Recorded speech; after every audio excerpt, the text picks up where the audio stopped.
ஒரு பஞ்சாயத்து வந்தது எப்படின்னாக்கா, ஒரு வெளியூரில் ஒரு பொண்ணை மருமகளாக கொண்டு வந்திருக்கோம். அப்போ அதுக்கு முன்னாடி அந்த குடும்பங்களில் நிறைய பேர் வந்துட்டு போயிட்டு இருந்திருக்கலாம். சகஜமாக எல்லா திருவிழாக்கள் நல்லது கெட்டது எல்லாத்தையும் கலந்து போயிருக்கலாம். ஆனால் ஒரு பொண்ணு புதுசாக வருகிற போது அவங்கள போய் இவங்க என்றைக்கும் மாதிரி வந்துட்டு போகிறவங்க அவங்க நோண்டினோடனே அவங்க ரியாக்ட் ஆகி இவங்க வந்தாக்கா எனக்கு பிடிக்கல இவங்க வர்றது அப்படின்னு சொல்லிடுறாங்க. அந்த என்றைக்குமே சகஜமாக நான் எனக்கு அண்ணன் தம்பி மதினி அக்கா நான் வருவேன் போவேன் அப்படின்னு இருக்காங்கள்ல, அவங்கள வர்றது எனக்கு பிடிக்கல. அவங்களுக்கு நான் ஆக்கி போட்டுலாம் இருக்க முடியாது. அவங்கள நான் பெருசாக கண்காணிச்சிட்டுலாம் இருக்க முடியாது. அது எனக்குன்னா அவங்க என்ன சொந்தமா அப்படின்னு ஒரு ரியாக்ஷன் ஆகிப்போச்சு. அங்கே பிரச்சனைகள் ஆகிப்போச்சு. ஆகிப்போன உடனே இப்போ நம்ம மாதிரி பொது வழியில் உள்ளவங்கள போயிட்டு அவங்கள பஞ்சாயத்து பண்ணி சரி பண்ணிங்க அப்படின்றப்போ, அப்போ நான் என்கிட்ட சொல்கிறப்போ அவங்க அந்த பர்டிகுலர் ஆளுங்க வரக்கூடாது அப்படின்னு அந்த வந்த பொண்ணு சொல்கிறப்போ, அப்போ நீங்கள் வர தயாராக இருக்கக்கூடாதுல்ல.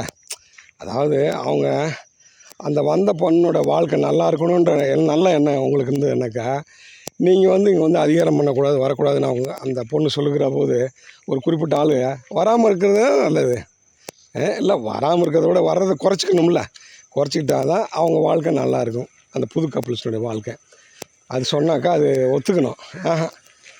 நாங்கள் வருவோம், இந்த பொண்ணை கூட விரட்டி விடுங்க போகட்டும். அந்த வீட்டில் உள்ள ஆட்களுக்கும் அதை அக்செப்ட் பண்ணிக்கிறது. அவங்க வந்துட்டு தான் இருப்பாங்க. நீ வேணா போ அப்படின்னா இது எந்த விதத்தில் நியாயம்? பொது ஆட்கள் போய் எப்படி பேசுகிறது? பொது ஆட்கள் போய் பேசி எப்படி இதை சரி பண்ண முடியும்? யார் போனாலுமே பொது ஆள் வச்சு பேசுகிறப்போ இதை தான் சொல்லுவாங்க. அதாவது மாமா மாமி அவங்க கூட அந்த மாப்பிள்ளை கூட பிறந்தவங்க யாராவது அவங்கள அந்த பொண்ணு புதுசாக வந்த பொண்ணு பார்த்துக்கிறதுல லீகலி அக்செப்டடு. அது இது அப்படி இல்லாமல் நான் என்றைக்கோ யாரோ ஒருத்தர் வர்றாங்க போகிறாங்க, எப்போயோ சம்மந்தம் பண்ணிட்டு வெளியே போன அக்கா தங்கச்சி பொண்ணுங்க இவங்களாம் நாங்கள் வருவாங்க போவாங்க அப்படின்னாக்கா இது எந்த விதத்தில் நியாயம்?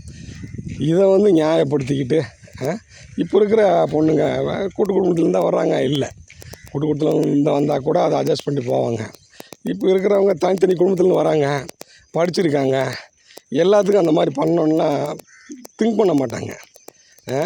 இப்படி பஞ்சாயத்து ஓடிக்கிட்டு இருக்கு. இது எப்படி முடிவு கொண்டு வருதுன்னு தெரியல.